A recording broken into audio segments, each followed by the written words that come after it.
आगामी लोकसभा निवडणुकीमध्ये महायुतीमधून भाजप 30 ते 35 जागा लढवणार आणि त्यामुळे शिंदे गटाच्या विद्यमान काही खासदारांवर गंडांतर येणार अशा पद्धतीच्या चर्चा ज्या आहेत त्या सुरू होत्या आणि या सगळ्या पार्श्वभूमीवर शिंदे गटाच्या खासदारांनी थेट मुख्यमंत्री एकनाथ शिंदे यांची भेट घेऊन या संदर्भातली चर्चा आहे ती केलेली आहे आणि याच संदर्भात बोलण्यासाठी आपल्यासोबत कोल्हापूरचे खासदार संजय मंडलिक आहेत. बोलूयात.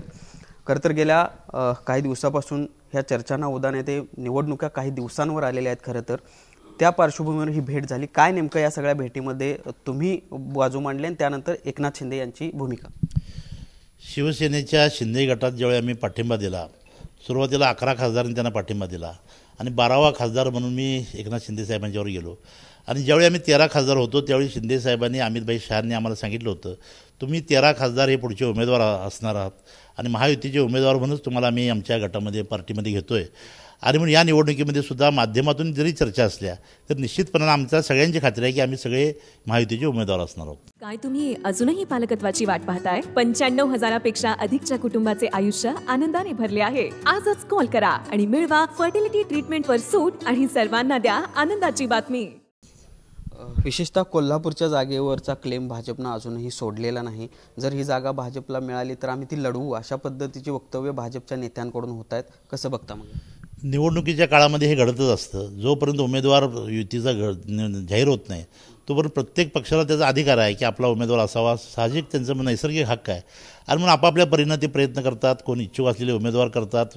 आघाड्यांना वाटतं की आपल्याला प्रत्येकाला ही उमेदवारी मिळाली पाहिजे.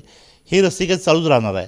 पण शिवसेनेच्या 13च्या 13 खासदारांना निश्चितपणानं उमेदवारी मिळणार ही माझी ठाम खात्री एकनाथ शिंदे साहेबांच्यावर बोलल्यानंतर आमच्या खासदारांची बैठक झाल्यानंतर मला खात्री झालेली आहे.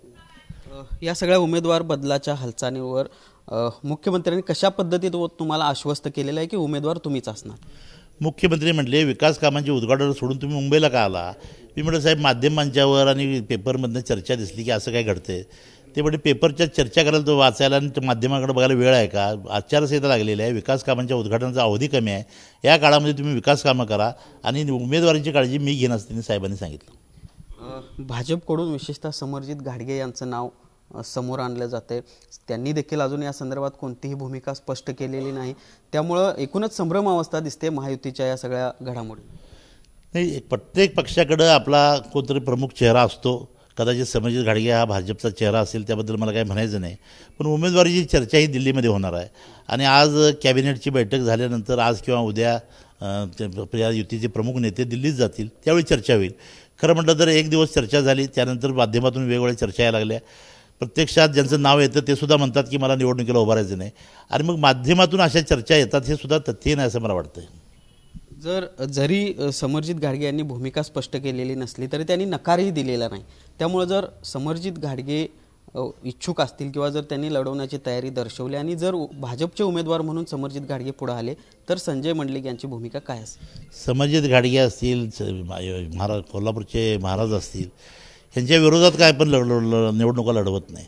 खरं म्हटलं तर त्या युतीच्या माध्यमातून या निवडणुका आघाडीच्या माध्यमातून होतात आणि युतीनं मला शब्द दिलेला आहे की तुम्हीच उमेदवार असणार आहात. त्यामुळे समरजित घाडगे उभारणार आहेत काय आणि कोण उभारणार आहेत काय या विषयामध्ये मला उत्तर द्यावंसं वाटत नाही. कारण उमेदवार मीच असणार आहे आणि म्हणून त्याचं प्रश्नाचं उत्तर हेच आहे की मीच उमेदवार आहे.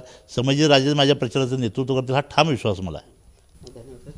तर पहिला पण हे होते कोल्हापूरचे खासदार संजय मंडलिक. खरं तर गेल्या काही दिवसापासून उमेदवार बदलाच्या हालचाली संदर्भात किंवा उमेदवार बदलासंदर्भात ज्या काही चर्चा सुरू झालेल्या आहेत त्या पार्श्वभूमीवर महायुतीचा उमेदवार मीच असेन आणि तशा पद्धतीनं थेट मुख्यमंत्र्यांनीच आपल्याला आश्वस्त केल्याची माहिती संजय मंडलिक यांनी दिली आहे. जर्नलिस्ट सुनील काटकरसह भूषण पाटील, TV9 मराठी, कोल्हापूर.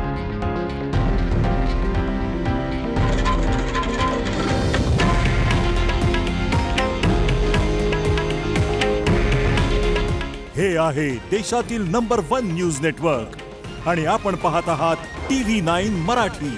काळजी तुमची, हित महाराष्ट्राचं.